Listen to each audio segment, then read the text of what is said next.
You mentioned, being addicted to drugs, right? Mm-hmm. I know people who've been addicted to drugs. I've been into drugs as well. Do you have any advice for people out there who are basically who wants a way out? Yeah. Well, if you really truly want to change, it's going to be painful. The only way to do it is to do it. Because it's like that saying, you can lead a horse to water, but you can't force it to drink. You can take someone to ceremony, but the only way that they're ever going to actually overcome that addiction is if they put that work in and actually do it. So it's hard. It's really hard. But what comes afterwards is so much more beautiful and worth it than if you were to stay in that, because it's hell. Addiction is like a hell. It's miserable.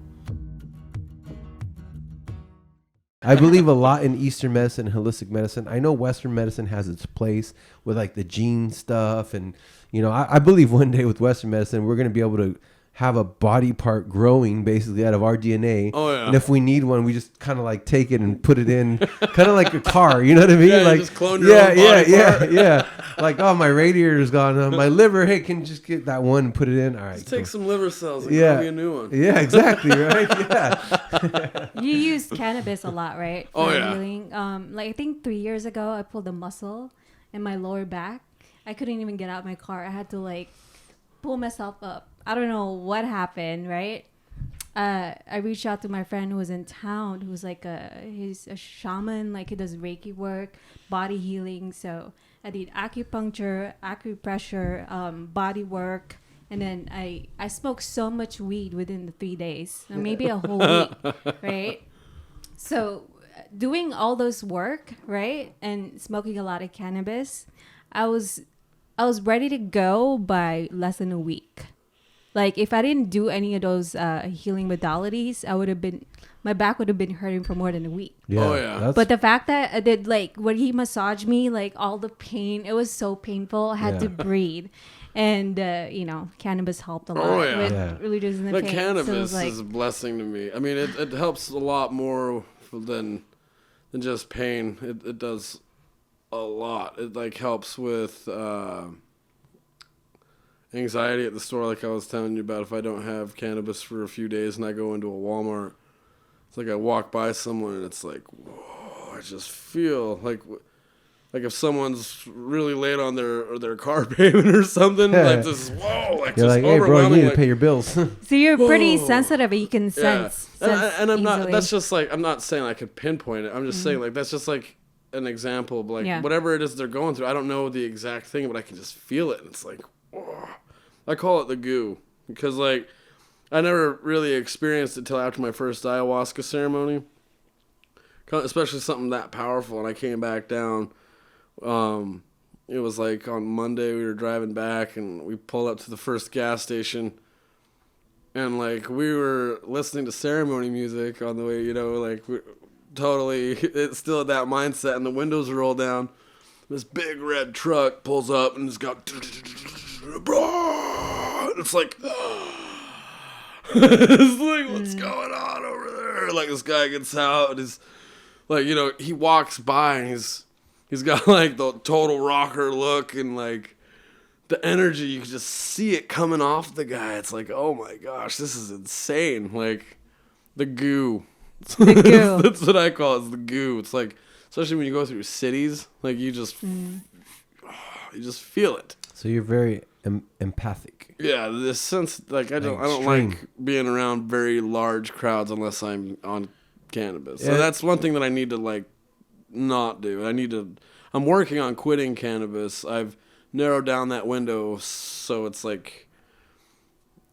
except for the last few days because I've been traveling. Well, maybe What about CBD? maybe it's not the cannabis, it's the THC you have to weed off and just still do the CBD because there's two parts of it. I think right?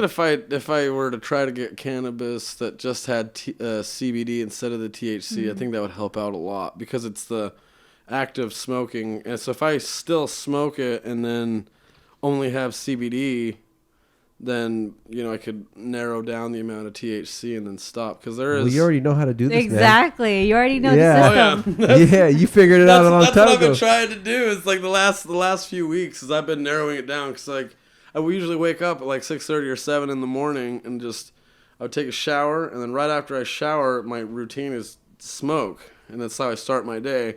And I'll smoke like 2 or 3 bowls every hour, all the way up until like 1:30 or 2 in the morning, and then wake up the next day and do it all over again. So it's like I've narrowed it down to I had narrowed it down to where I only smoked at 10:30 and I stopped at 8:30.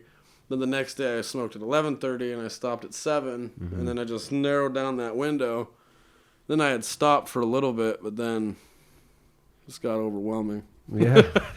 Let's see. I mean, cannabis is very demonized. Like you know why it was demonized in the first place, right? Oh yeah. So William Hearst and John D. Rockefeller. Hearst was a magazine magnate, right? So he wanted to create the paper industry with wood, not instead with of hemp, yeah. Right? So he said how, because like it was the 30s, the Great Depression happened, their businesses were suffering. So they said, well, and then Rockefeller wanted to start pharmaceuticals, and then DuPont wanted to start plastics and oil, right? So they said, how do we get rid of this cannabis industry that's our biggest competition, right? Because those guys were not about competition. They were magnates. They were moguls. They wanted to dominate, right? Oh, so he had a family member of his that got into Congress or to politics.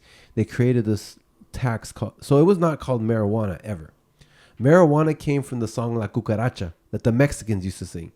He was also a raging racist. So Pancho Villa had took 300,000 acres of lumber away from him. I think it was in Mexico or something like that. So he had it in for the Mexicans. So he said, let's take the word marijuana, because that's what the Mexicans used to call cannabis, called marijuana. Let's call it marijuana. Let's create this law called the marijuana tax. And then he put in his magazines, if your kids smoke this, they're going to like... Reefer madness. Yeah, the reefer madness. They're going to like men of color. Like, it was all these things against like racist. If people of color smoke this, it gets them crazy, and it makes them want to do things to women. Yeah. So that's what they did. And then they made it illegal. And the rest is history. And now we have the opioid crisis because of it. Oh, yeah. You know what I mean? So, in a way... it is very demonized, and there's 2 ways to do it. There's recreational, and then there's medicinal, right? Oh, yeah. So recreational is the THC. I'm not an expert on this, by the way, so if I said it wrong, whatever. And the medicinal is basically the CBD part of the plant, right? Oh, recreational, either way. It's the way you use it. Yeah, and then okay. medicinal, it could be THC, CBD. Okay. Depending on how the dosage. Okay, so the dosage is more important than anything. Yeah, because some people with cancer, they come in, they want the strongest THC or I can CBD imagine, for their pain. Yeah. So that would consider be medicinal, and recreational could be just Just smoking weed before breakfast or something. Yeah, just enough to get high. Yeah, pretty much. Yeah. Yeah, so I mean, and it's just crazy because you have 80 years of propaganda against it. So, and we're just barely getting into the legalization. Oh, and, yeah. If you look at some of the studies that they did about like the monkeys, they like put the gas masks on them with the cannabis smoking it, but it like choked them. The tests came back so bad, not because of cannabis, but just lack of oxygen to the brain because they were choking them out with smoke. It's so messed up, yeah. It's like, what are you doing? That's like, crazy. Yeah, it's like if you're going to do an experiment, you should do it with humans. And you should do it the right way and do it the way that a normal person would smoke. No one's going to I put a gas mask on. I've done that, but... the chupa head, right? What do you call that? Hot box? Yeah, the hot box. That's hot boxing on another level. But... not everyone that smokes weed is out there with a gas mask, like choking themselves out like they were doing to these monkeys. You know what I mean? And so they're like, oh, well, this definitely kills all these brain cells. Well, yeah. It's like, well, I think maybe the asphyxiation was what killed the brain cells. Yeah. Lack of air. Yeah, and so if they were to redo the studies, they haven't done studies since way back in the day about it. Well, they have, but they don't publish them in like the Library of Congress or whatever, the medical Library of Congress. Well, my theory is basically it works. That's why they want to do everything they can to block that. Oh yeah. You know what well, I mean? if you That's got people with cannabis that you can grow and like it's really easy to come by, not expensive, then the pharmaceutical companies, they're not going to have anything to make money off of. And pharmaceutical companies, it's not a cure. It's just a Band-Aid. It's never... the pharmaceutical industry isn't here to help heal or cure people. It's here Medicate. It's here for business. Yeah, it's here to... Their business is injured people. So they're going to try to keep people as injured as possible. And like Chris Rock says, ain't no money in the cure. Yeah, he's like, we ain't cured shit since polio.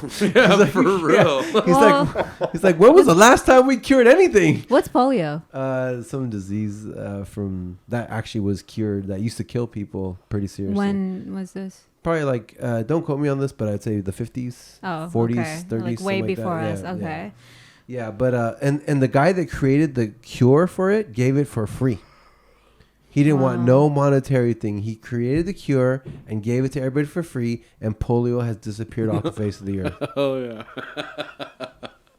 yeah. Anyways, so yeah, I mean, I believe that cannabis is a healing plant. I believe if it's used the right way, it can do very good. I hope that we're moving towards that place of a society. You know, I feel bad for the boomers because they're the ones that would probably benefit from it the most, but they're the ones who have been programmed so much that it's bad. You know what I mean? And we actually had a guest a couple podcasts ago. His name is Chris. He's actually has a company called Canna Theory. Shout out to Chris, right? He wants to create something that you can grow, make it DIY at home. It's called the hempcrete or whatever. Anyways, it's amazing. It's also going to be good for the environment because it reduces carbon emissions. Oh, no way. Yeah, and he's like, I just want to make it accessible to everybody. And he said in the podcast, he said, you guys should check it out. He said, my biggest kind of like redemption, right? Because he's been demonized too, being in the industry for a while. He's like that now I consult doctors and people in the medical field about what dosages to prescribe to their patients for pain and healing and stuff. That's so awesome. Doctors are now coming to him. The guy that was put in jail for it, like, you know, shunned away by the society because you're one of those, you know. Now he's consulting doctors and creating a DIY thing for people. So I think it's something that needs to happen a lot more often. There's a lot of ignorance. Like, so for when I was in the hospital for a month and a half, and they wouldn't let me travel back to Utah for another month and a half because of the risk of blood clotting on a 12-hour drive. And so, when was it? It was November 13th was my last doctor's appointment at Harborview Medical Center. And what year was that? 2018. Okay, so a couple years ago. Yeah, okay. And so I went there to do the final checkup on this was 3 months after the car accident, and I went to do the checkup on my leg and my arm, and I get there, and the nurse is like, how far can you extend your arm? And I went like this. She's like, oh, wow. And I was like, why? And she's like, how far can you bend it? And I went like this. She's like, that's amazing. And I was like, what? And she's like, can you wait right here? I'll be right back. And she ended up leaving, and I was like, what the hell is going on? She was gone for like 40 minutes. She finally came back, and she's got the surgeon with her. She's like, so I'm sorry, I just had to see this for myself. I'm the one who operated on your arm. Could you show me how far you can extend it? And I went like this, and she's like, that's amazing. And I was like, okay. She's like, how far can you bend it? And I went like this. She's like, that's absolutely incredible. Wow. And I was like, why? And she's like, because what you're doing right now is impossible. She's like, you could be on the pamphlet of Harborview Medical Center because of this. I was like, why? And she's like, 99.9% of the people that get that surgery done that you had on your elbow, they never gain full motion or mobility of their arm. They're either stuck like this or they can only move this much. Wow. And so I went like that, and she's like, what the heck? Wow. Like, what you're doing isn't possible. And she's like, what have you been doing? And then I was like, well, I've been doing Ho'oponopono, which is I love you, I'm sorry, please forgive me, thank you. I'm a Reiki master. I've been doing Reiki on myself. I've been meditating, doing visualization. I've been grounding. And as soon as I start going off on this, she's like, oh, okay. Well, yeah. She just disregarded me. Yeah. Turned around. It's like, so you're showing that you're excited and you're acting like you witnessed a miracle. But then when I tell you what I've been doing to heal it, you're like, That's really sad. It's like, dude, it's right in front of you. I've been, what? Like, I'm going to make this up. Or, like, come on. Like, I feel like it's a conditioning, too, the way they were programmed. Like, oh, no, that doesn't work. Yeah. Well, it did. Well, imagine they went to school for, like, 25 years. Yeah. trained that's not possible. And then some guy comes It went in. from like, you should be on the pamphlet of Harborview Medical Center to, They wanted you to say, I took all these meds and your surgery was amazing and that's what healed me. Yeah, for real. That's what she probably wanted, was to say, I did such a good job on that surgery. Yeah. It's ego. like, Sounds like the ego. Yeah, it was kind of funny to me because it was like, there was like, you're going to be wheelchair bound. You're not going to be able to use your arm like normal. You're not going to be able to walk. And at 7 months, I was running on the treadmill in physical therapy. Wow. It's like, within a year, I was back to normal. That's awesome. And I went back in March, so not even a full year later. I went back in March, and I was walking. And I walked into Harborview Medical Center up to the nurses that took care of me on the trauma floor. Yeah. And they saw me, and they freaked out. They're like, no way! Yeah. Like, what are you doing? Like, you're out of your wheelchair. And I was like, I told you I would be. Yeah. That's amazing. They were blown away by it. You made a decision for yourself. Like, as soon as they told you that, like, no. Yeah. I was like, I don't believe it. It's like the power of the mind and the ability to heal. It's like, if you tell someone you're never going to be able to heal, and if that person doesn't have their own judgment or their own discernment, they're going to take that as fact and they're going to believe it. And it's that belief that creates them from not getting better. Oh, I'm stuck in this wheelchair now. Well, it's actually, you're not. You were told that you're stuck in that wheelchair. Right. You know what I mean? It's kind of like all the Sri Yukteswar-Giri the autobiography of a yogi. Have you ever read that? No. By Paramahansa Yogananda. His guru was Sri Yukteswar-Giri. And basically, it's like you tell someone something, and there's a power behind what you say. So, like, he never wanted anybody to think that he was the healer. So he would trick them, and he'd be like, so what you need to do is you need to go and buy a pearl necklace with a single emerald or something like that. Yeah. And you need to wear this for a month and you'll be cured. But what he did is he instilled the energy or the frequency of healing into the body so they naturally healed themselves. Right. And they put on that thing. And so a month later, when their body naturally healed themselves, they're like, oh, thank you for this necklace. And so it's to not make him look like he's a healer. Because then they would whack him. He did all this stuff that is just like, hey, if you wear a rune that has this on it, you know, like there's all these stories in autobiography of a yogi that are so profound. It's a phenomenal book. Yeah, that's amazing. That and the Bhagavad Gita. Yeah. Like, so I've my spirituality, it's like I went from growing up LDS and Mormon into, I wanted to know. So I researched everything, and everything that I come back to is the main ones are the main teachings are like the Bible and the Bhagavad Gita. Those two are like profound. Babaji is like a saint in India who's been around for apparently hundreds of years. He's someone who's reached enlightenment and is in the state of samadhi where he won't die. Yeah. He lives up in the caves and stuff. He's like a hermit. And in the late 1800s, apparently he had like appeared to Sri Yukteswar-Giri, Paramahansa Yogananda's guru, and he appeared to him and said, you know, the reason why I'm appearing to you is because I know that you have a profound knowledge on the teachings of Christ in the Bible, and as well as the Bhagavad Gita and the Hindi scriptures, and I want you to write a book comparing the two. And so he wrote a book called The Holy Science, and it's like one of the most mind-blowing, profound books you'll ever read. And it's only 77 pages long. It's teeny. Wow. It's called The Holy Science. The Holy Science. Those are my favorite books. Yeah. 77 pages? Yeah. Or less. You know, my birth year is 77. Oh, no way. Yeah, I was born mine's 87. Oh, there you go. Oh, my gosh. I'm a decade older than you, right? You don't look like it, bro. Yeah, I know. That's crazy. Yeah, it's called plant-based diet, right? Yeah. And good genes, right? Yeah. But in The Holy Science, like, one thing that, like, he says right at the beginning, which is, like, mind-blowing to me, because in my first ayahuasca ceremony, I was prompted to get my Melchizedek priesthood, as well as, like, all these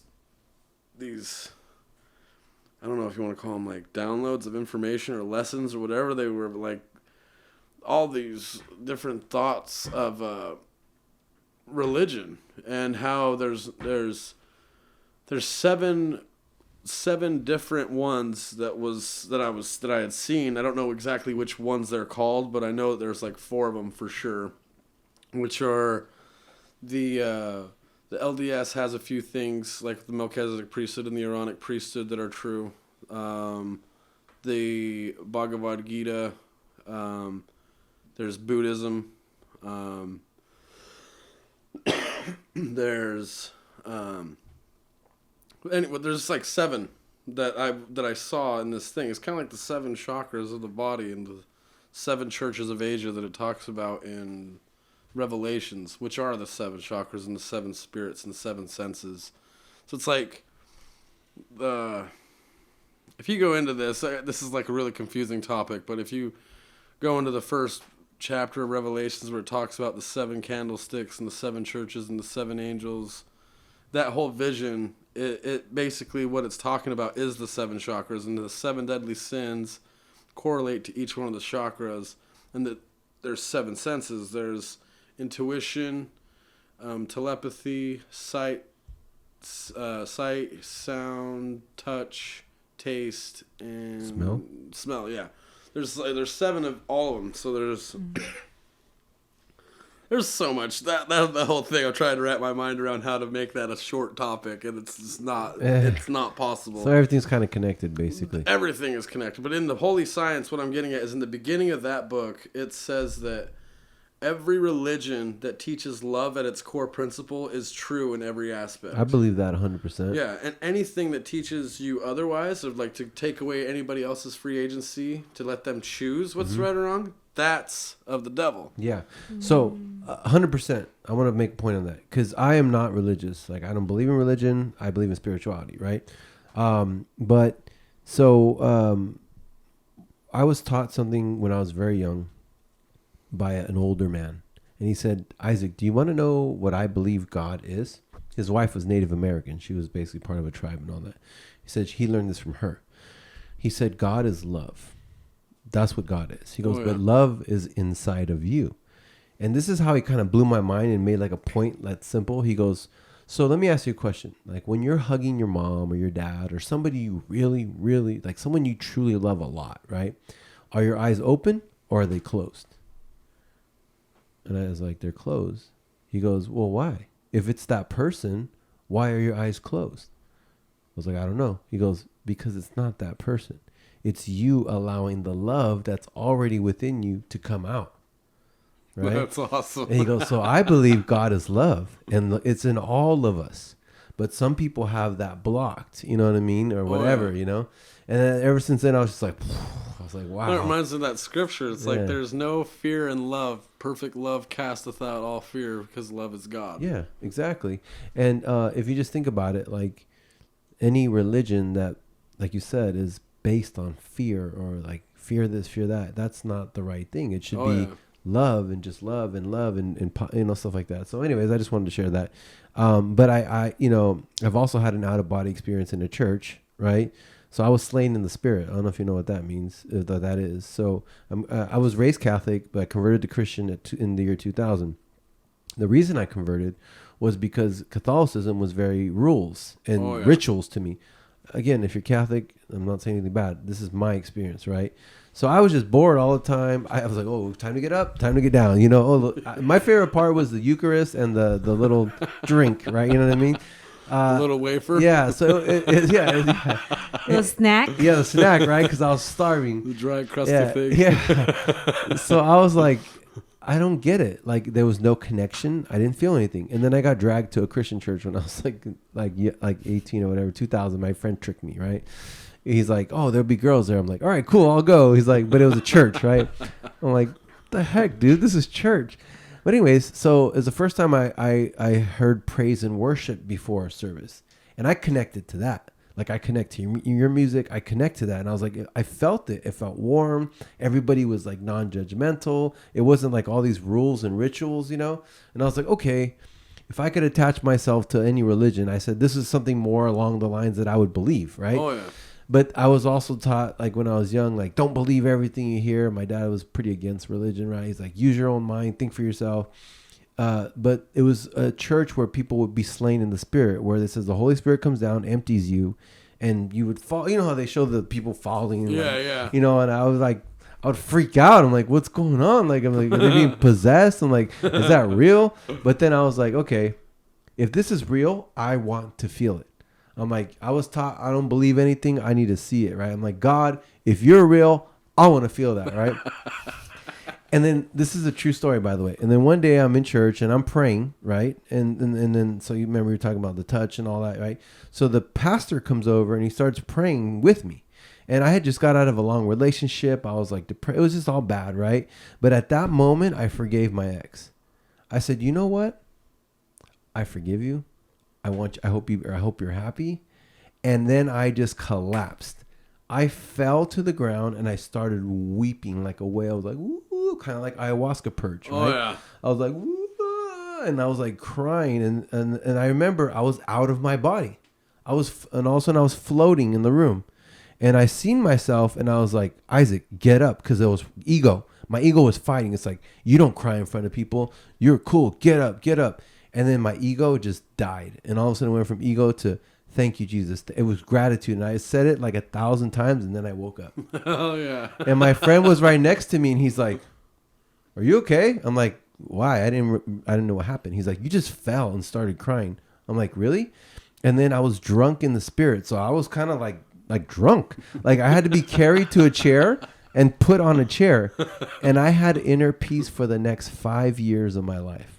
That's awesome. Like it's crazy, right? So I don't know what happened, but it happened in the Christian church. So I claimed Christianity, right? Oh, yeah. But the more I learned about spirituality and different things, I don't know if it was the church or if it was me just praying and intensely focusing for that experience. You know what I mean? Like, I don't know if I manifested or that, whatever. But at that moment, I realized that we are spiritual beings having a human experience. I popped out for a second, right? Then I came back in. But so that's why I know that in my belief, what I believe is that we're spiritual beings in an earth suit for a little while on this earth. Oh, yeah. When we pass away, it's like a clothing. It's like our suit goes away. I don't know why people care so much about the suit after it's just going to rot, right? Yeah. I'd rather have me feed a tree. That's another big vision I have, is turning cemeteries into forests, right? Oh, yeah. Yeah, but our spirit goes back into the universe and it's happy. It's it's like that little angel that was flying with you. Yeah. That's how we are outside of the suit. We're like, wee! You know what I mean? But then we come back in this body and it's like, this body holds all the trauma and all the beliefs that have been put onto us and all the programming and everything, right? Yeah, so like what you were saying, it reminds me of the Bhagavad Gita, where I'm not sure if you're familiar with the story. Have you heard the story of the Bhagavad Gita? No. Explain. It translates to, the Bhagavad Gita stands for the Song of the Lord. Okay. And it's a book, like it's a real story that happened thousands of years ago. This guy named Arjuna has this royal family, and he's a prince, and he's getting ready to go onto this big, huge battlefield, and he's going against his family. So he's got family, like brothers, cousins on this side, and he's got brothers and cousins on the other side that are all fighting against each other. And it's like tearing him apart. And Krishna is basically Christ, just in a different timeline. And he basically says this to Arjuna. He's like, I come back when the world needs me the most in specific times, and this is one of those times. And he has placed himself as Arjuna's servant. He's like his charioteer that leads him into the battle. Krishna is. And Arjuna tells him, take me into the middle of the battlefield. I want to see who wants to take part in this madness, you know. And he goes and he's in the middle of the field and he's looking on both sides. And he like throws his bow and his arrow and he like breaks down and starts crying, like freaking out. And Krishna's like, why are you crying right now? And that's when Arjuna's basically like, I know that you're not like a normal person. You're like a spiritual, you know, like you have some kind of message, you know. And he ends up talking to him. And he ends up telling him, like, he's like, why are you crying right now? And he's like, well, I have to fight against my family and I have to do all this stuff, but what's the point of having a kingdom? What's the point of winning the kingdom if I no longer have my family to share it with? And he's like, he's like, your sorrow is just, but it's without cause. And he's like, what do you mean? And he's like, you're not, he's like, you've got a misconception of the whole thing. It's like, you can't kill anyone and you can't be killed. He's like, energy, you cannot destroy energy. It just changes form. And he still doesn't get it. And it gets to the point where Krishna is like, well, what happens when you wear a coat? And what happens after several years when that coat gets old and worn and tattered? What do you do with it? Well, you throw it away and you get a new one. And Krishna's like, well, that's what your consciousness does. It comes to this life and it's here to help you realize your true purpose, which is to realize that you are God and that everything is God and everything is connected. And through selfless service, you get there the fastest. It's not through yoga or through meditation or through prayer. The fastest way to get to enlightenment is through selfless service to others without expecting any result or any return. He's like, so just like someone throwing away an old coat. It's like, your family, you need to do this. This is something that's important that needs to be done.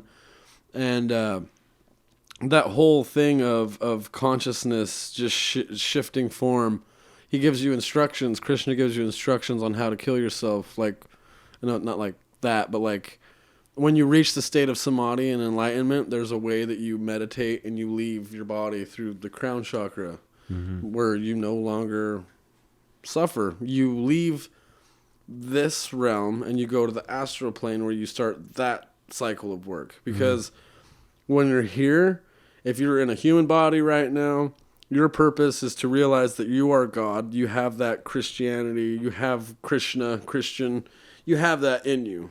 You have love. The spark. Yeah, you have love within you. You have, like it says in Genesis, God created us in his image, and he is in all of us. It's also a she. It's in India they call her the Divine Mother. But the whole point is that unless you realize that you're a God, or that you are God, just like this cup of water has this water in it. Imagine that water is God, but this cup is me. Okay, let's say that you have your little jug over there. That's you, but God, the water inside is God.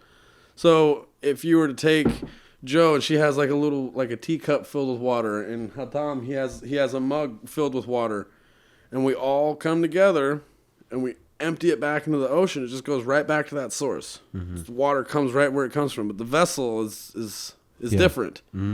But what's inside the vessel is what we are. Is God. 100%. Yeah. And so, when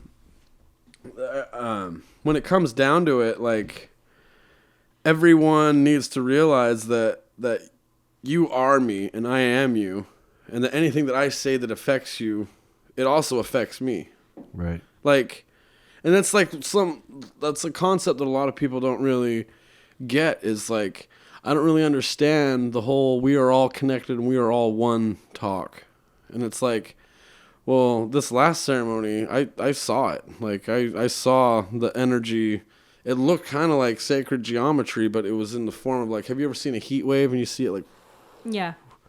It was like that, but each individual thing made a design that was connected to everybody. It was just beautiful. But we're all connected. We're all in this one source. You know what I mean? That's how we have the ability to feel empathy for others. And so it's like, some people have it stronger than others. Some people don't. Like, there's some people that, and in the Holy Science, it talks about people that are born of a demonic nature and people that are born of a loving nature. There are two different kinds. So there are people in this world that are born with no love, like absolutely no love, like serial killers. Yeah, it's bad. The way it talks about it is like, no matter what though, anybody, even if they're born of a demonic nature, they're always being encouraged by Source to find their way back to it. Mm-hmm. They're always given opportunities and challenges to be like, hey, get it right. Get it right. And people that are born of a demonic nature, instead of getting it right, they avoid that and they try to go against the grain and they do what they want to do and they pursue the darkness. They just love being evil. Mm-hmm. But the good thing is most people do have a heart and do have love. Most people are good, yeah. Yeah, there's a good amount that aren't, but I'm not one to judge. Like I've been around people that I could feel that I'm just like, and all you can really do is pray for those people. Like I do my best not to come from a place of judgment as much as possible, because the portal has taught me a lot as far as like when you reflections and when you see someone else, you're like, oh well. Then I use Ho'oponopono and I'm like, okay, well, what is it that is coming up in this person that's a reflection of myself? And there's certain things that you see that's like, we come from a place where it's like we realize that we've had ego, we've had these different issues that are a reflection of it, but I'm talking about it because I have acknowledged that I've acknowledged that I'm like that and I've overcome that. Like I'm not trying to pursue ego, being egocentric or condescending or whatever. Like I'm just rambling on now. Well, I get. Your third chakra is activated. I know. Yeah. I get your point, though. But I mean, I do believe we are spiritual beings having a human experience, and it's limited amount of time. But I don't think so this helped me deal with death a lot. Like I used to be like, oh, sad when someone passed away. But I feel like they're free. Like the spirit goes right back into the source. Oh yeah. And I don't know about reincarnation or any of that stuff, but maybe it's true. You come back in another. You do. Yeah. So until you clear your karmic process and you realize that you're God, and there's a lot of different things that can happen. But when the spirit when the body dies, that energy is still around. Yeah. And it rests for a certain period of time until it comes back. It waits and it chooses a specific family. So if someone was on the right path towards love, they're almost to realize that their process, what happens is they choose a family when they come back. They choose a family that's going to help them get to that goal faster. Right. And talks about it in Autobiography of a Yogi. So there's this instance where Paramahansa Yogananda has a student who really, really wanted to go with Paramahansa Yogananda on this retreat, and his parents said, you can't go or whatever, you need to stay home and work. And Paramahansa Yogananda, he could just feel, when you get to that state of samadhi, you're like an antenna. You can transmit and you can receive energies. And he could feel, he's like, if your son stays, he's going to die. Mm. And he told them that. And he's like, no, you're whatever. And Paramahansa Yogananda left, and the kid died. Mm. And when he got back, the parents were like, oh, I'm so sorry. And he said, no, don't worry about it. He ended up saying that he'll keep an eye out for him. And so apparently when you get to this state, you can meditate and you can connect with that energy. So if you've lost a loved one and you're able to do this type of meditation, you can meditate and connect with that energy. Mm. And so he was meditating and he was able to sense that while he was meditating, his energy is in this state of whatever state your mind goes to meditate. So he kept doing this periodically, and then all of a sudden one day he did it and he couldn't feel it. He's like, he's born again. He was born. So instead of looking outward, he was able to feel here, and he sought him out and he found him. He found the baby, and he ended up talking. I'm doing a terrible job of explaining this story. So his son was reincarnated. The son was reincarnated, and he told the parents about it, and the parents, when they could just feel it. They held the baby, and they cried and said, "I'm sorry," But in India, they have an understanding about this. Yeah, they have an understanding about the caste that you're born into and the way that things are. And it's so much more different life in India. Like, I mean, I've heard stories of from my buddy AJ who's been in India, and if you're born in the poor caste, that you get in an accident or you get hurt, you're basically gonna die. It's like there's no hospitals, there's no doctors. If you fall off that motorbike and you break your femur, you're done. Yeah. And so the whole there is a reincarnation, which is like this I've seen past lives of my own that are different experiences and ceremonies that I mean they're just it's hard to sound like a crazy person talking. In my ceremony I've had visions of past lives before. They're trippy. They're like in my ceremony I so in the beginning it was my ego fighting all the time and being afraid of hearing all the purging and kind of like not wanting to get trapped in this energy. But then when I stopped making it about myself and something came to me, I don't know if it was ayahuasca, they said, "You were born with great intuition. Please use this to help others." And I was like, okay. So I would hear someone like, there was this guy next to me who had a lot of rage and he was like in this bad part. So I'd be like, "Amori luz, amori luz." And then he would hear me and then he'd start saying it. And then he would get out of that badness and then I would fly into my little trip. My trip was like Fortnite. I don't know if you've ever played Fortnite, but it was like worlds and this and colors and crazy and then one level, then another. But then I was like, okay, let me take control of this. Let me see what I can do with this.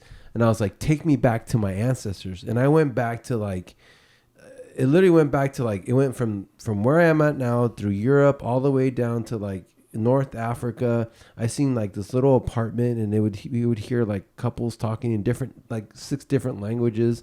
And then I heard like caveman and elephants, and it was like by the water and I could feel the water, and it was like I was back to the caveman days. I was like, oh shoot, this is crazy, right? Anyways, so, but yeah, so I mean, awesome. I do believe in reincarnation, and we're just spiritual beings having a human experience. We pop out. I didn't understand. You made me learn something, that it's about you stay here long enough till you figure out what you're supposed to figure out, right? Oh, yeah. And the whole purpose of this podcast is to help people find their true purpose and follow their bliss. Because really, what is life about if you're not doing what you were meant to do? Oh, yeah. Like, I believe you were meant to do music. That's your purpose. You know what I mean? Like, it doesn't, there's no secret that when you pick up the guitar and you start playing, like, I feel it. Like, it's like, what is that? You know what I mean? Like, what is that magic he's doing out of that guitar? Awesome. You know, I pick up a guitar and people leave the room, you know, they're like, that's not my purpose, right? That is not my purpose, right? But anyways, perfect segue. So let's talk about your music real quick. So, you know, you released many different songs.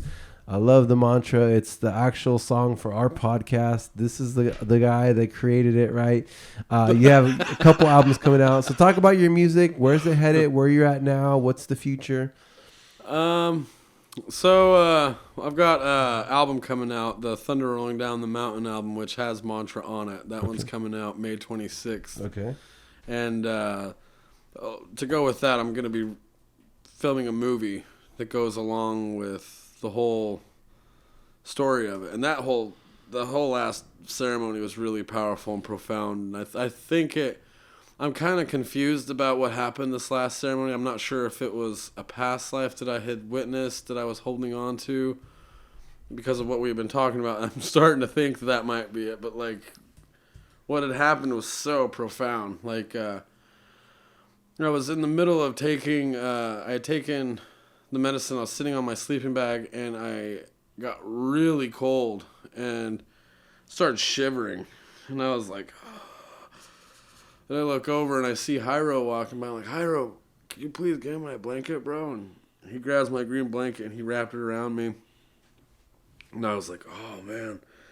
And right when I started to warm up and get comfortable, like I had my eyes closed, I like pulled the blanket closer and I saw these coils, like this snake wrapping around me, and I was like, oh no. And I could feel him. Mm-hmm. I was like, oh no, it's a serpent. He's here. And I've always avoided him. And I could just see the scales were the same color of the black and the green as my blanket, and they're wrapping around me, and it was like choking me out. And I had my eyes closed looking down, but I like went to look up through my third eye with my eyes closed. And when I looked up, I saw him like come up, and he was like a black cobra that had these long white whiskers, like kind of like a catfish, like they were white whiskers. And I was like, "Who are you?" And he's like, "My name's Azrael, and that's the archangel of death." And I was like, "Well, what's your message for me or the group?" And then I opened my eyes right when I had said that, and I saw this Native American guy like right next to the fire, like how I'm seeing you guys right here. He was like sitting on the south end of that fire, and he was just so ripped, and he was bald on both sides, and he had a mohawk, and he had black hair, and the very tips of his hair looked like some kind of natural orange dye. And he had black face paint right here and red right here. And he was just really ripped. And I remember feeling him. I was like, man, that guy's got some energy coming off of him.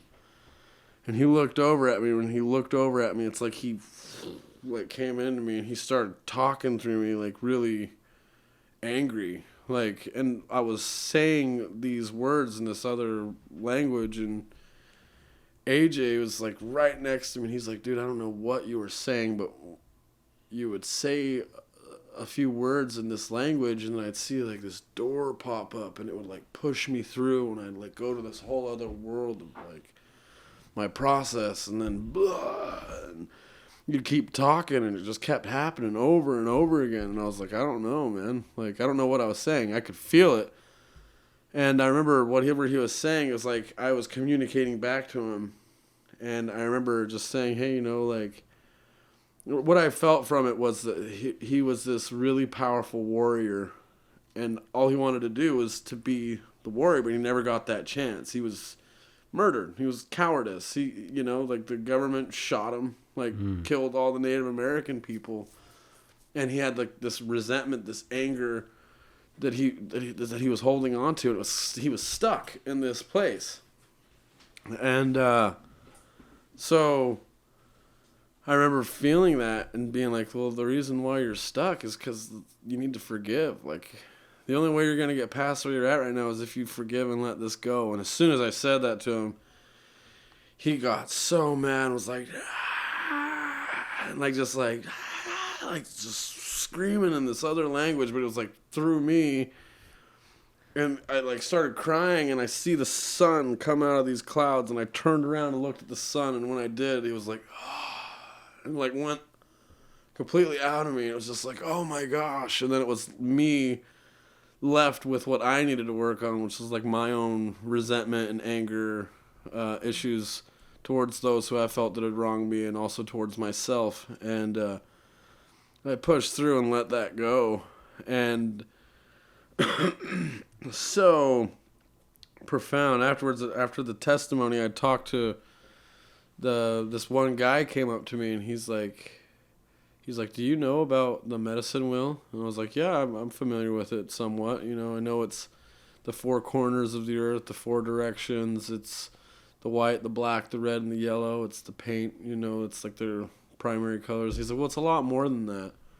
He's like, they use colors to, their color that they use is very, very intentional. There has meaning with their color.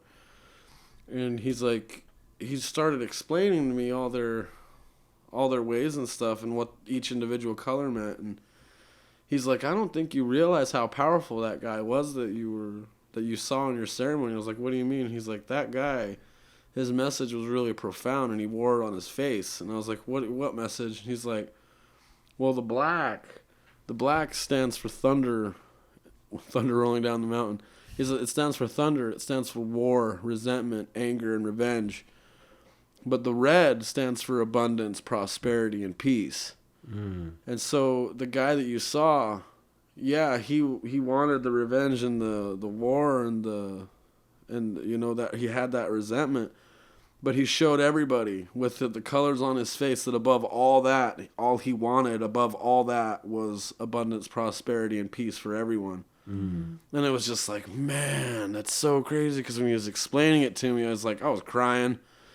I was like, man, like that explains the whole thing. Because in order to get abundance, prosperity, and peace, you have to forgive and not hold on to that resentment. And so when he explained that to me, I just broke down. I was like, man, that is profound. And so, like, it goes along with the music video. That's where, like, I was talking to AJ on the way back, and that's where the whole idea from the movie that I talked to him about beforehand turned into being done at the portal. And so it's going to start out with I'm Changing, I'm Becoming, the first song off of that album.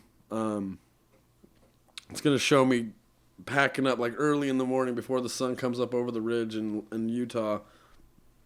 Excuse me. It's going to show me loading up my car on the farm in Trenton, and it's going to show me wearing all black, and it's not going to show my face until a little bit later.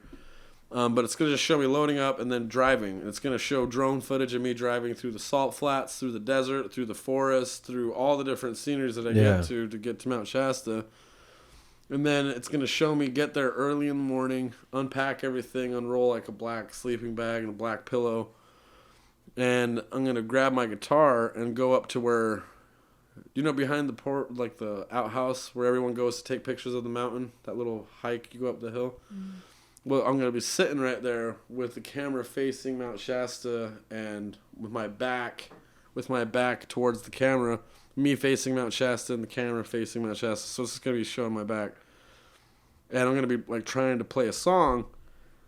And then it's going to show me turn my face to the side. And that's when you're going to see that I'm wearing the mask, the skeleton mask. And that's when you're going to, as soon as I turn to the side and you see the skeleton mask, that's when you're going to hear that. You know that how the album starts off? And then so it's like he's going to be looking around. And then it's like when the actual guitar part starts, he's going to start... Dun, dun, dun, dun. But while that's happening and I'm like playing, you're going to see me get up out of my body wearing all white, but like the clothes are like stained with blood, ash, dirt, mud, and just like covered in filth. I'm going to stand up out of my body and turn around. I'm not going to have the mask on. I'm going to walk down to where the sleeping bag is, and there's going to be a fire that just is built all of a sudden with a little tiny authentic cup of ayahuasca sitting there. And right where I pick up the cup, and it gets that part where it's like, I can't speak, I'm choking out. It's like, how like you're talking to the medicine. It's like I'll be talking to the medicine, then I'll take it where it's like, it's changing me. Like I take the medicine, then it's like, I'm becoming...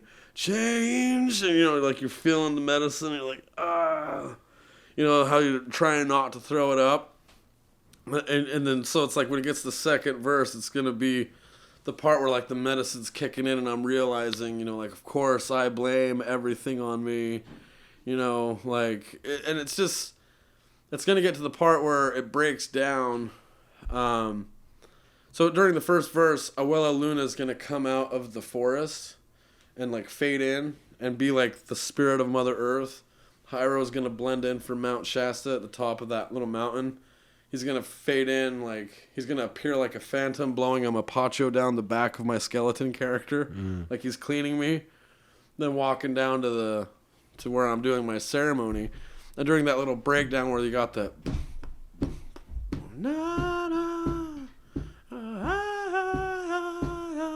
that part, like. There's going to be, the volunteers are going to be doing a little dance around me while I'm like throwing up and rolling around in the dirt. And then it gets to the part where it's like, now I'm free of everything. Where like, it's going to start from the bottom and show like my feet and zoom all the way up. And it's going to show that I'm wearing all white, completely clean shaven with my hair done back. Like just, just got done doing the ceremony, and at the end of the song, I'm going to walk back up and sit back into my body and, like, whoa, like, be completely white instead of the black clothes, and, like, change, whoa. That's like, that's like the start of the movie. Wow. And that's like, Yeah, have you listened to the whole album, The Thunder Rolling Down the Mountain? Not yet, no. So, I have the album, I can like message it to you guys, because it's like the song The Hollow, so it's going to go I've from... heard of Hollow. Yeah, so it's going to go from that into The Hollow, and so it's going to go from like me being at ceremony to like going into my place and hanging up the white clothes on the living room. There's like a reminder not to forget. And then like when Hollow starts, that I'm gonna like turn around, and after I hang up the thing and you hear that first note, it's like I'm gonna look over and you're gonna see empty beer bottles and beer cans all over the place, just a filthy place. And during the song, it's like I'm gonna be cleaning up and struggling, you know, like with alcoholism. It's just gonna show the process of what everyone goes through. It's like you go to ceremony and you want to stay clean, but then you get back into daily life and you have all these temptations and all these things that keep popping up, and it's like, oh man. And it's going to be showing how things build up and how our every time that the character relapses and drinks or thinks of a suicidal thought, the stains reappear on the clothes as they're sitting in the living room. So it's like he drinks one night and then he wakes up and then there's like 4 or 5 new stains all over the place. He's like, how in the hell? And he feels bad that they're there, you know? And it's like this continual process to try to get back to being clean. And so it's going to go from there into a psilocybin ceremony where I go into the mountains for the song Living in the Elements, taking the medicine with intention. And then it goes from that song being clean and white again, going back home to the next song, which is like the hardest song on the album, which is called Suck It Up. And it's like he gets back home, hang up the white clothes on the living room again, and then look around, notice that all of the girlfriend's stuff are out of the room. There's no more bras, tampons laying around anywhere, no more makeup. It's like something's wrong here. And then look down, there's like a little, there'll be like an envelope on the table that it just says, I wish you the best. And then it's like I open it, and there's like a single Polaroid of the girlfriend with another guy. Oh, wow. And it's like kringle it up and throw it, and then grab a beer bottle and throw the beer bottle. And as soon as the beer bottle shatters, that's when the Suck It Up song, like, doom, doom, doom, doom, doom, doom, doom, doom. You'll see a whole bunch of stuff like start flying all over the place, and like a TV come flying out of the bedroom into the hallway and like shatter, and freaking like the whole time, everything that breaks, there's a new stain. It's just like, but it's like the stains are accumulating like left and right, and like just, it's a really intense song where I'm leaving that life behind. Like I'm breaking everything in the apartment, throwing everything into the dumpster, packing up all my stuff and loading it into the car, and then putting on the dirty white clothes and bouncing out and going to peyote ceremony right after that. So all your songs basically are going to create this movie. Yeah. And that's going to be kind of like the welcome to the, this is a dead desire, Moroni Silva. Yeah, they're going to be like, who I what am. the hell? Yeah, that's awesome. Hey, Michael Jackson used to do big old long videos of like movies, you know what I mean? Like Thriller. Oh, yeah. Thriller was like a short film. Yeah, Smooth For Criminal. real. Yeah. It was scary. Yeah. But so I want it to go from the peyote ceremony into me going from the peyote ceremony to Vegas. And what the point of this next scene is to show is that even though some people have money and some people have what a lot of people envy, if they don't have love or they're not loved, then they're not really anything. You know what I mean? And so like I'm going to show me in a suite in Vegas, like one of the villas that have a view of the strip. Yeah. And it's going to be me in this room, but it's like I'm in this room by myself, and the only thing that you see is like little memories that pop up of like her, like, and then like this is during the song "The Death of Me," and when it like says I'm fading away, as soon as I'm fading away, like when it gets to that part, it's like I'm gonna fade out. And then and when it says, in every way you'll be the death of me, it'll show me slowly fade in with the skull mask back on, wearing all black. And so it's like going and struggling. And so it's like you get almost to the point where like you're about to end it all. But then it goes from me being in Vegas, traveling during the touch of you, I'm thinking and remembering her, and like I'm wearing the mask, to getting to ceremony, and that's when the mantra starts. It's like right when I pull back up, and I'm aware. This time I'm wearing the white clothes and the stuff, but I have the mask on. It's like I'm going there to heal. I'm done with this. Yeah. I'm going there, and when I sit down at that fire, as soon as I sit down, the Native American dude from my vision is going to be sitting down, the one with the mohawk. Yeah. Sit down at the exact same time. We both sit down. The fire is going to come up out of nowhere. And this light, as soon as we make eye contact, this light's going to shoot up in the sky. And all the people from around are going to be like pointing at this light in the sky. Like, look at that, look at that. And they all start going to where the light is. And on their way there, like their black pants will turn white. Or like all of a sudden they're wearing white pants. Wow. And they're like getting closer. And as each new person shows up, a new volunteer will come up out of the tree or like out of the water or like leading them to the healing. Yeah, and join the ceremony. Did you create this all yourself? Yeah. Wow. So that's amazing. Like the mantra is like it's gonna end with I can feel the love of God, and this part is gonna be where I sit down, and as soon as that light goes up in the sky and I make eye contact, I want him to be like, there you go. And then when I start speaking back to him, it's like, Yo sentí el amor de Dios. It's like I'm talking back to him. You're speaking your language, he's speaking his. And then when it gets to the main part, we both stand up, and we're both like, I can feel the love of God, and like, in the second part where it's like, I can feel the love of God. That gave me chills. Yeah, like, it's like we'll hug, and when we hug, it gets really bright on screen, and it's like he walks through the white. It's like he'll walk through the white, and I'll be completely white with no mask on anymore. Yeah. And it'll end with me being there with no mask on with all the other people that came to heal at the ceremony. Yeah. And as we're finishing the mantra song, that Native American's going to be walking to the top of that little hill, and he's going to fade out into Mount Shasta, and that's going to be the end of it. That's awesome. Yeah, I can't wait. I cannot wait for that. Well, speaking of mantra real quick, I know how it came to you, but if you could explain to everyone how that song came to you, what inspired you? It was after my first ayahuasca ceremony. I had come home. Wow, so that song has been around for 6 years. Yeah. Wow. Yeah, I came home and I was really missing my son because medicine showed me how much I do love my son, and I got home and was really excited to see him. I was like, "Hey, buddy, come give me a hug," and he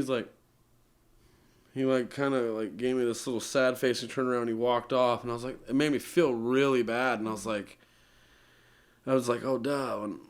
When he was 5 months old, I was gone for 6 months. He probably thought I was abandoning him because I was gone for a full week. Wow. And I hadn't been away, So he still has some issues. And so I was like, I need to talk to him about this. So the next day, I was walking with him. So it was the day after I got back. I was walking with him on the canal to my dad's property out in Trenton. And he was like 2.5. He didn't really talk much at all. He's like 2.5, 3 years old. And I was holding his hand. And I was walking with him. And I was like, hey, buddy, I just really wanted to say that I'm really sorry for not being there when you were a baby. But I want you to know that it's not anything that I didn't do it by choice. I was taken away from you. It's like I never meant to leave you alone. It's like, because I love you.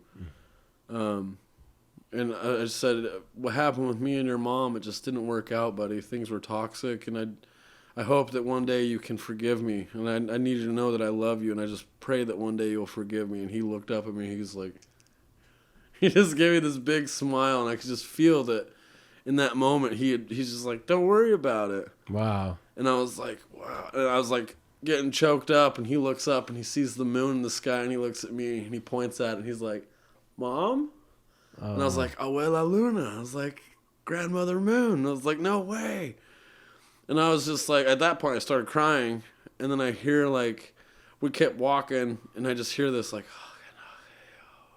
was like, what the hell? Whoa. I was like, what the heck was that? And I kept walking, and I hear this. I was like, whoa. And I look around, and I see this, what looks like a little cloud of smoke, like a little mist coming towards me. And it gets closer, and I saw his face form, and it felt like a familiar face, like an ancestor, someone that I was familiar with. It's like, I was like, oh my gosh, it's kind of freaking me out here. It's like, 'cause I'm not schizophrenic or anything. And it got like really close, and it got right up, like right next to me. It's like, and I was like, oh, buddy, we gotta go. And I picked him up and I ran to the house. We gotta freaking go. Yeah, I picked him up and I ran to the house. I set him down in the living room and I picked up my guitar and I just started. That song just came out exactly the way it is. Oh my and it's stayed that way ever since. That's amazing. Yeah. Crazy, scary, and amazing. Yeah. So ever since then, it's like, my gosh, like. And it just came out of you. Yeah, I hit record on my phone on my voice memos, and it was like a 4.5 minute song at the time because it was just like one long recording. Yeah. But it was the rough draft, and then you had to finalize it. Yeah. Wow. And then you have a song you're gonna perform here. Oh yeah. Talk about that song real quick. It's called "A Beautiful Day." All right. So it went from holy. What does that shit. mean? Do you know what that means? Or is just So any time I've asked a few people from Oklahoma Native American Church and the few people that are Lakota, and I guess that Hayana means like hear me. Like it's like a form of prayer when someone starts a prayer and they're like hear me, like Hayana. Like it's and then Aho is like the first part of it's basically Aho is basically kind of like amen.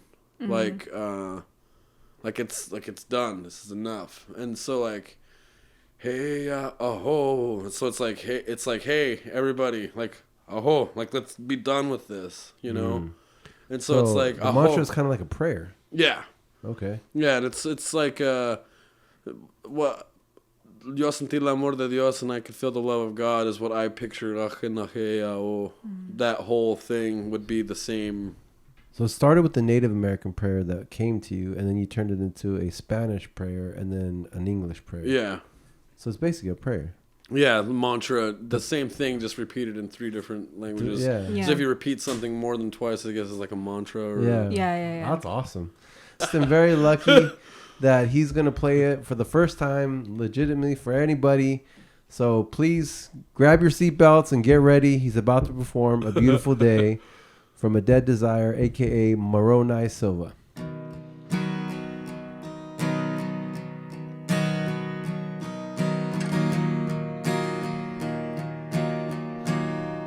And it's under the rug now.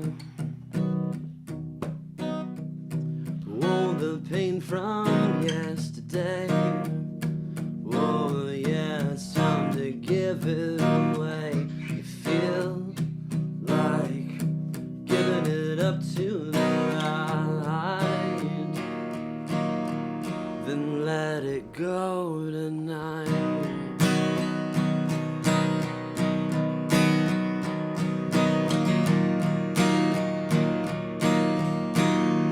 And it's under the rug now. Old behaviors you don't need, holding back all the freedom you seek. Fade away from the pain of yesterday and let it go tonight. You're looking in the bright light.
it's time to cry tonight.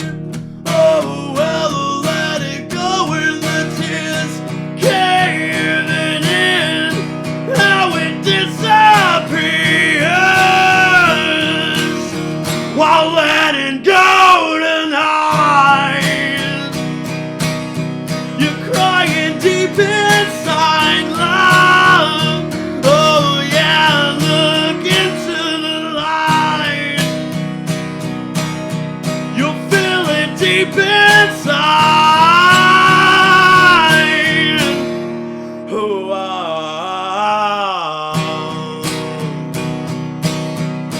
na na na na na na. Oh, na na na na na. Just let it go tonight.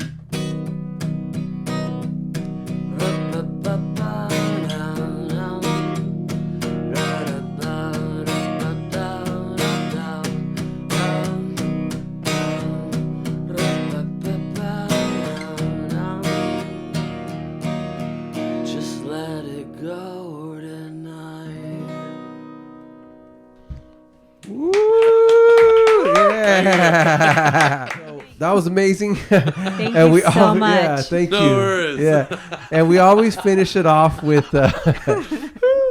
We always finish off the podcast with the world famous Joe 6Qs. So Joe is about to get deep. She's about to ask you some deep questions. So I'll hand it right over to Joe. All right. First of all, thank you for sharing everything that you shared so far. You've taken me to different worlds and different experiences, and yeah, that was amazing. You mentioned being addicted to drugs, right? I know people who've been addicted to drugs. I've been into drugs as well. Do you have any advice for people out there who are basically who wants a way out? Yeah. Well, if you really truly want to change, it's going to be painful. But the only way to do it is to do it. Because it's like that saying, you can lead a horse to water, but you can't force it to drink. You can take someone to ceremony, but the only way that they're ever going to actually overcome that addiction is if they put that work in and actually do it. So it's hard. It's really hard. But what comes afterwards is so much more beautiful and worth it than if you were to stay in that, because it's hell. Addiction is like a hell. It's miserable. But yeah, perseverance and just a steadfast desire to actually want to change. That's, I think it's like something that's key if you want to actually overcome any addiction. And ayahuasca. Do the diet. If you really want to overcome those addictions, do the diet for 7 days. And go do ayahuasca. Yeah. There you go. Yeah, I definitely want people to start looking into plant medicine when it comes to healing addictions, Yeah. And I truly believe that the ayahuasca should be done in the daytime, in the light. Because I've done it at night. The other 4 ceremonies that I've done, other than the portal, were all done at night. And just the energy and everything about it is day and night difference. There you go. Literally, it's like, it's beyond compare. You can't compare. I like what you said, though. You said get through it, get through the bad, because what's on the other side is a lot better than where you're going to stick to. So much more worth it. It's painful, but if you have that strong desire. Oh, yeah, it's excruciating. Mm-hmm. Yeah. But it's definitely worth it. Thank you. There's a funny quote. It says, everybody wants to go to heaven, but nobody wants to die. Yeah, for real. You got to die to go to heaven, so there you go, right? That's a good one, though. For real. That is a good one. If you were told you had 48 hours left to live, what is the first and the last thing you would do? I would try to find a way to hack into the emergency broadcast system and play mantra for the whole world. That would be freaking awesome. That would be so epic. Like, I'm dying in 48 hours, and I at least wanted some of you to hear my stuff, so. No, the world will hear mantra. The world will hear your stuff, trust me. Heck yeah. Wow, okay. That's 48 hours. Gotcha. 48-hour mantra marathon. Yeah, the mantra, I would do that, and then, That's basically it. Like, Thank you. I mean, I've listened to that song for like days and days and days. So it was definitely more than 48 hours. You basically would say a prayer for the world. Yeah. That's what you just said. And feel the love of God within yeah. your heart, basically. Yeah, it's a beautiful message. Thank you. So what does following your bliss looks like for you this year? I'm gonna be starting it next week. Filming the movie. I'm excited for that. Oh yeah, just doing everything that that's doing the work. Actually, just to get to bliss, I got to go through all the hell first, and that's what I'm still working on getting through. But definitely, this movie, I'm really excited to get started on that. Continuing with the passion for music and doing those 2 albums, and then I also have 2 music videos that I want to release for 2 singles that I have coming out. So there's a lot. I've got a lot of stuff that I'm working on. Awesome. So your music, basically. Yeah, the bliss is just doing what I normally do, I guess. Yeah. Just keep making music. Yeah. It's a blissful day every single day. Oh yeah. When you hear the word purpose, what is the first thing that comes to mind? When I hear the word purpose,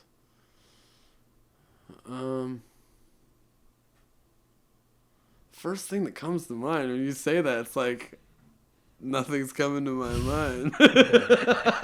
Because you already are purpose. Nothing else needs to come to mind. What about what comes to your heart? Authenticity. Yeah, like just being authentic and not letting anybody else's, perceptions about what you of you really get in the way. That's great. I love that answer. I feel like that's I love just letting it all out. Like when I project, because of ayahuasca, I've learned to project, which is like, even when I'm singing softly, I try to project to the point where it's like, if I'm in a quiet room and it's like, hey, you know what I mean? Hey. Well, not like a quiet room, like a loud room, but you're trying to be quiet, like, hey. You know what I mean? When there's like a chatter going on and you're not trying to be like, hey. Yeah. But like project. So the best way for me to try to explain this is, picture there's a busy freeway going on, and across the freeway your friend is in a field and there's a bull, and the bull is getting ready to attack them, and they can't see because they got their back turned, but they're facing you. So if you're across that freeway, how are you going to be able to project to be like, hey, look out behind you, there's a bull, it's gonna stab you, and yeah. How are you gonna do that? It's gonna gore you. That projection is what ayahuasca's really helped me. How would you like to be remembered? That's a tough one, because everything is just, it's weird to try to answer that question, because everything's like all perception. Everybody, what I am to you, what you see is not what he sees. You guys both have completely different perspectives or perceptions of who I am. So I guess how I want to be remembered is as the collective consciousnness. Like whenever anybody thinks about me, it'd be like, oh, that was Moroni. You know what I mean? I guess I'd want to be viewed as sincere, really. Like truthful, sincere, just as light, like a light worker, someone who feels the spirit and speaks the truth whenever they feel like it's necessary, and no matter who it might offend. Yeah. Sincerity, yeah, like be real. Yeah. Like these are tough questions, okay? I told you it was gonna get deep. Yeah. These are definitely. But you answered them perfectly the way it should be anyway. So you never ask these questions, you never know what's gonna come out. Like, yeah. That's why I like it. I like it so much. Yeah. No, I was awesome. trying to think of the best way to answer these. There is no best way. The best way is the genuine way. The best way is always coming from the spirit. I'm doing what I can. You know what I mean? No, it's amazing. Thank you. Okay, last question. What's your number one wish for the world? Number one wish for the world is to step out of this illusion that everyone's living in. There's consciousness, just like having people be conscious and not so ignorant. I'm terrified at the ignorance in the world because there's just a lot of ignorance, and I think that's going to be the downfall of humanity if we don't change the way that we're going right now. And it's a lot of it's not even people's fault. It's programming. Yeah. We've all been programmed like sheep. Oh, yeah. That's why they call TV programming. Oh, yeah. Or they even tell television. you. Yeah. Telling lies or something like that. Oh, yeah. Yeah. It's crazy. Yeah, I mean, I've had topics. I've talked to people about that before, about the programming. Like it says in the Bhagavad Gita, there's only, I'm not trying to, this is very controversial point of view, I guess, but I'm all about being authentic and genuine, and it's how I feel. It's what it says in the Bhagavad Gita, and it's what it's pointed out in a lot of different places, is that there's only 3 genders. There's male, female, and neutral, which is like a hermaphrodite, someone who's born with both parts. It says it in the Bhagavad Gita. The only thing that we need to actually realize is that no one is born homosexual. No one is born any of these ways that are out there. It's all a programming.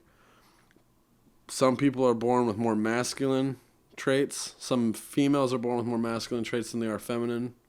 Some men are born with more feminine traits than they are masculine. And the purpose of this life is to realize that we're all God and to balance these energies like the yin and the yang. And so I've heated debates with people about this, and they're like, well, religion and says this about homosexuality and all this. And I'm like, okay, well, the only thing I can really say about that is I've read the Bible, and let me point it out to you this way. The story of David, David and Goliath? Mm-hmm.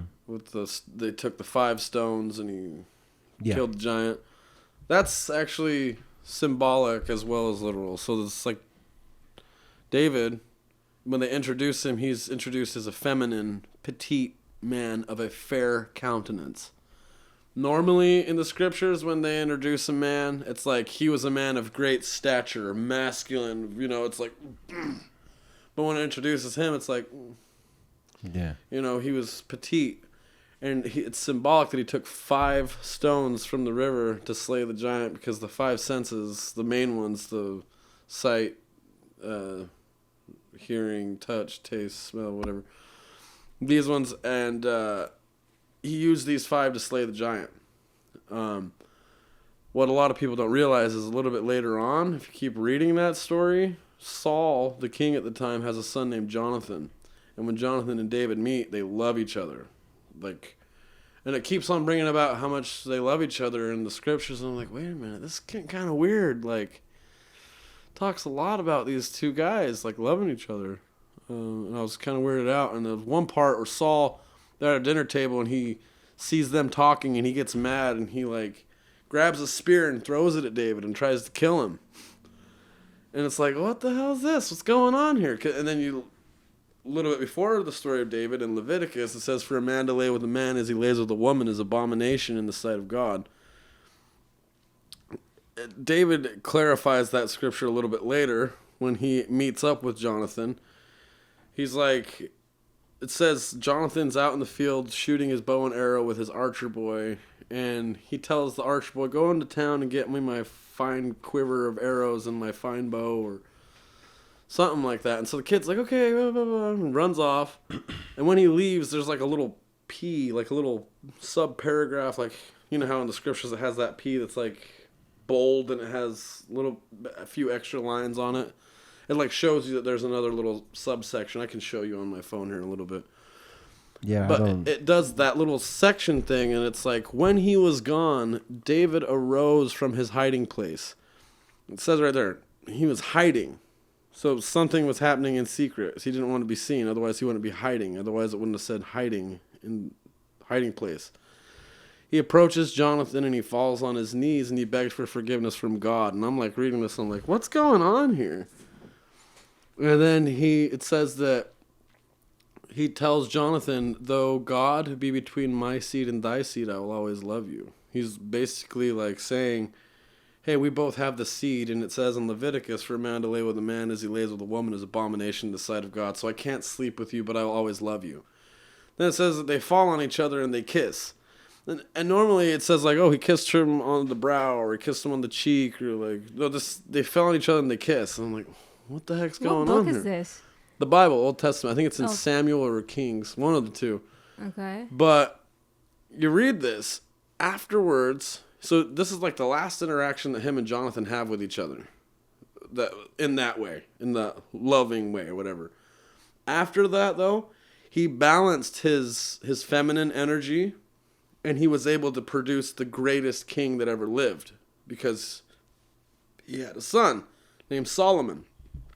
Soul of man, like salt of the earth, Sal Oman. Like there's so many different play on words that you can do with the name Solomon and the origins of it. But you have someone as powerful and profound as David, who wrote the Psalms in the Old Testament, who was able to balance these feelings of homosexuality and give birth to the greatest person, the greatest king that ever lived in the scriptures. So that's just like, that's like saying, hey, like, if you were born with more feminine energies and you're able to balance it and you're able to do what you're supposed to do, which is like, men are supposed to be with women and women are supposed to be with men. If you were to do that, who knows what kind of king you could create by balancing your energies. But instead, in this day and age, we're programming kids to be more open to being homosexual. Well, I'm gay. Well, I'm not trying to like I'm just listening to everything. I was like, huh. Well, this is the difference, though. Bible. You're not a man. Men have the seed. In Leviticus, I never read anywhere where it says for a woman to lie with a woman as she lies with a man is abomination. No, it doesn't say that. It says for a man to lie with a man as he lays with a woman is abomination in the sight of God. And I don't have anything against like gay people or homosexuals, because I have a lot of friends that are. But I've gotten into heated debates about them being like, dude, you're not born gay. You're programmed gay. So nah, like I understand that this is your perception of what you come up with and research and all that stuff. But yeah, no, so it's like interesting. But I mean, even though it has nothing to do with women, but to hear like a man and a man, but that's kind of hurtful. You know what I'm saying? Yeah. But I get it. It was your research, and it's coming from a book. And it's not my intention to like try to offend anyone, and that's why I said it's a very controversial topic, because people, when they believe something, it hurts to change the system of a belief like that, because it's a belief, it's something that you believe. But when you actually look at all of the facts and how most of the way that our society works is with programming. So, for instance, some of the heated debates that I've had with people that are like, no, I was born gay. It's like, actually, you could say that all you want, but that's just a programmed belief that you have. Because no one is born gay. No one's born racist. No one's born any certain way. It's their conditions of their upbringing and their circumstance that make them into who they are through programming. And so, you remember the movie Beauty and the Beast? Yeah. So, at the very end of that cartoon, when they're storming the castle, this is like one of the most prime examples, because I know this gay kid who's in my class. So, in this movie, there's a part where this guy, lumberjack, his red hair, looks all burly and stuff, he gets sucked up into this dresser, right? And the dresser spits him back out, but when it spits him back out, his red hair is all done up like Marge Simpson. He's wearing a purple bra, he's got makeup on, he's wearing earrings, and he's like, ah! And he freaks out and runs off. Well, all the kids start laughing. But that kid with the insecurity who has a little bit more femininity than masculine energy is like, oh, hey, look, they're laughing. This is acceptable. It's okay. And so there's like a little subconscious programming. Oh, it's okay. This is in society. It's okay. And then you look at any show, they put that in there left and right, and it's all a program to say, hey, this is okay. This is okay. I think we're just like way off topic now. We're definitely way off topic. No, I'm sorry. I'm not trying to offend anybody or like. It's okay. It's I get it. It's your own belief, not mine. And you have the right to express whatever you want to express, and so do I. Yeah. And I believe I was born gay. Otherwise, why do I have all these feelings? You know, it's not like I had to force myself or I was conditioned to feel a certain way. But again, agree to disagree. It's fine. No, it's totally fine. Yeah, and I'm not trying to like offend anyone, like I said, or try to convince anyone of what's right or what's wrong, because the only thing that really does matter at the end of the day is love. And if you do love someone else, exactly. Then you also got to keep in mind, this is the Old Testament. So when Christ came along, he says that all the old laws have passed away through him. So he comes to atone for everything else that happens from. Yeah. So that's always been my thing against religion, and religion is also programming that was written by man. Oh yeah. You know what I mean?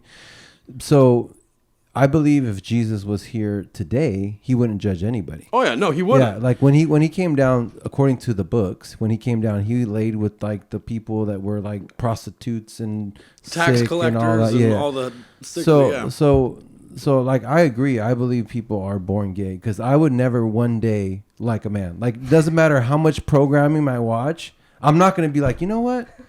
Oh, I just want some dick today. Like, let's go. Like, I know. No, I feel you. No, like, I would never, ever, no matter what programming or influence on me, it's just not what I want. It's not natural. Put yourself in this situation, though. Yeah, it's not natural to me. If someone who doesn't have a father or hasn't had a father and they've been with their mother most of their life, and the mother hangs out with other feminine friends or females, they're always around the feminine energy, always like encouraged to express yourself. There's a lot more conditioning and circumstances that go into it. I'm not trying to say like anyone's right or anybody's wrong. It's not my intention to offend anybody. My intention is to speak from the heart and what I have learned through experience and what I've witnessed in my life. And it doesn't matter, like I said at the very end of the day, if the core principle is love, then you're going to be totally fine. So if you do love someone, it doesn't matter if you're homosexual or not. My whole point of that was just to say that I truly believe that we are programmed to either indulge in whatever trait we have that's more dominant. So if I was born more masculine, so I go more masculine. If I was more feminine, I would want to be more feminine. The purpose, what I'm saying, is to balance, is the balance of the things. So it's like the light and the dark. How do I? Yeah, I think we're just going off topic, but like everyone has their beliefs. You know what I mean? Yeah. I respect everybody's and beliefs. It's not me. Yeah. Like I'm not trying to say that you're wrong or like homosexuality is wrong. No, like or anything. What you believe is what you believe. What I believe is what I believe. What he believes is what we believe. Yeah, that's I'm not trying to change anyone's beliefs. All I'm saying is expressing a point of view, and just through everything that I've learned and everything that I've witnessed that I've come across, most everything like racism, homosexuality, alcoholism, substance abuse, it's all programming.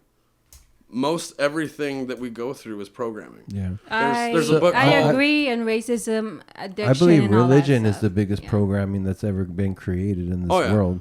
But the religion, so like I'm not religious. I consider myself spiritual, and so the Old Testament doesn't belong to any denomination. It's just a book. And so it's programming too. Like the Torah is the first 5 books of the Old Testament, but a lot of people don't know that. Mm-hmm. A lot of people just assume that the Torah is a separate book altogether, but it's the first 5 books of Moses, which it contains Leviticus, and that's the only reason why I had stressed about the book of talking about David with Leviticus, is because that was like the Sadducees, which were like the worst of those sects back in the day, were strict. But again, I've never read those books, so I wasn't programmed like that. I don't know. Well, neither did I. I hadn't read them until I got arrested and put in jail. Yeah. So that's what I'm saying is like, I'm talking about this from an outsider's perspective, someone who's found spirituality and observed other things through just practicality. Yeah. And just being like, okay, well, through my deduction of reasoning, or,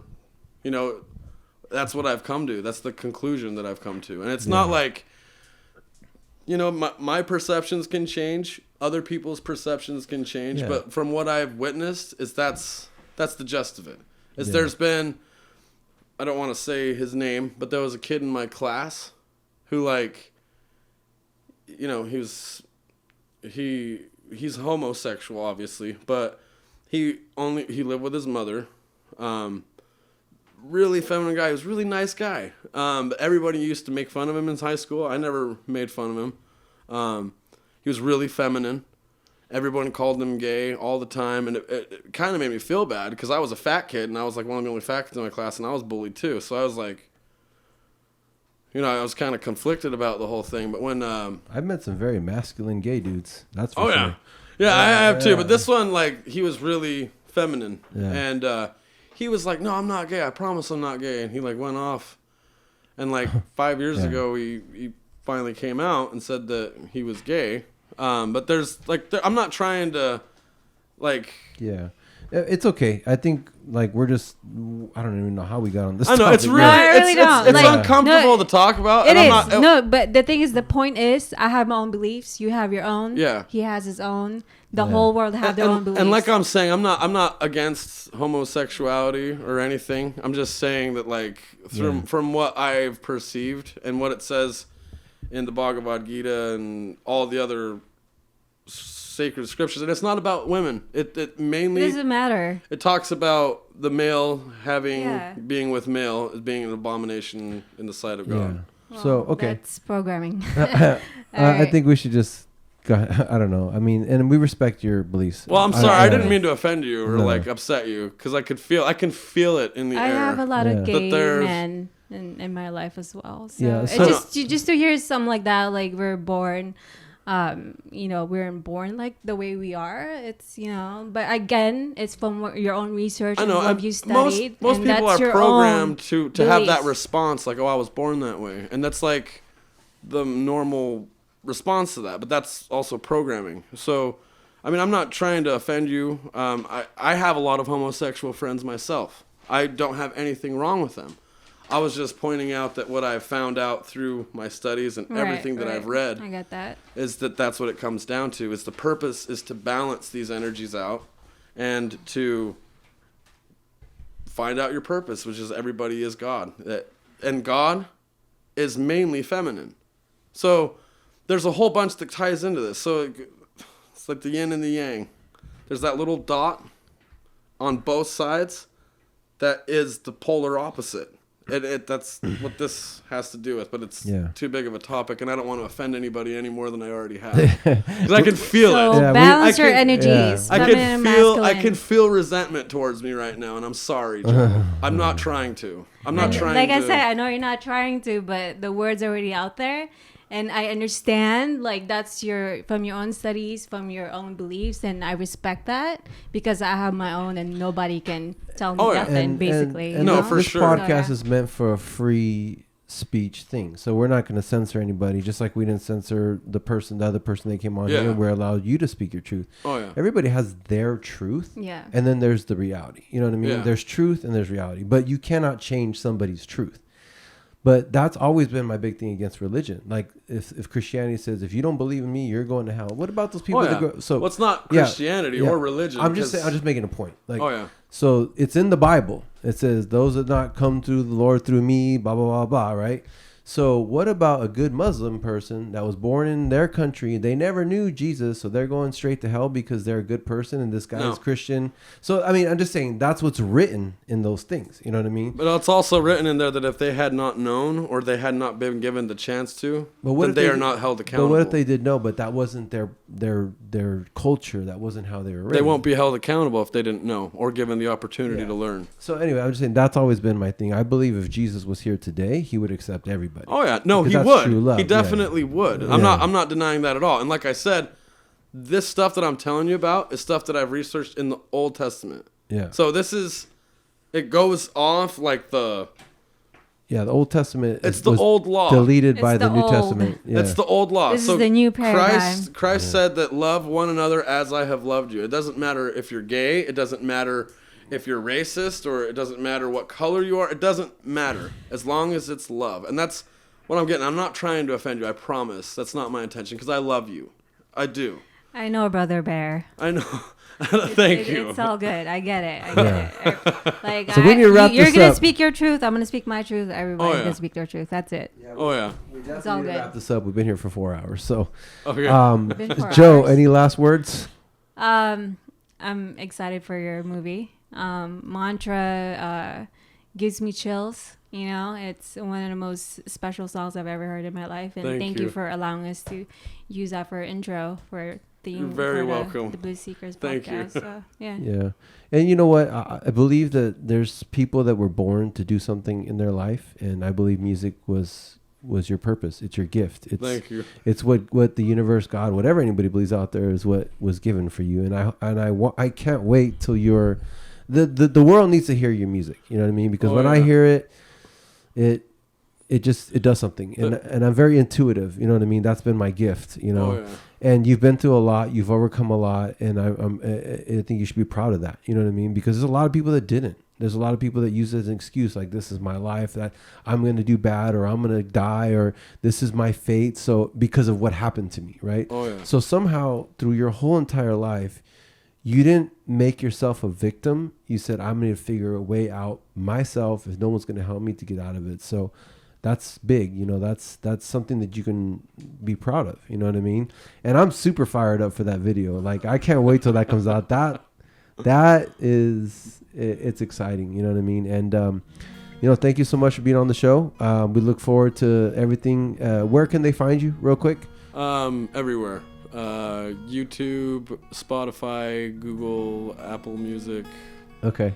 Everywhere. So find them everywhere. We'll leave it in the description below. If you like this video, please subscribe. Make sure to hit that like button, the thumbs up, tap that little bell. Thank you so much for tuning in. We'll catch you in the next one. And as always, follow your bliss. Thank you guys so much for tuning into the podcast. We hope you enjoyed it. Our goal, as always, is to become the #1 podcast in the world. And make sure to subscribe if you haven't done so already. Make sure you share this with 3 of your friends. And if you like our song, our intro song, please check out my good friend Moroni Silva's band, A Dead Desire, on YouTube. That song is called The Mantra. Thanks again for tuning in, and we'll catch you guys on the next one. And as always, follow your bliss.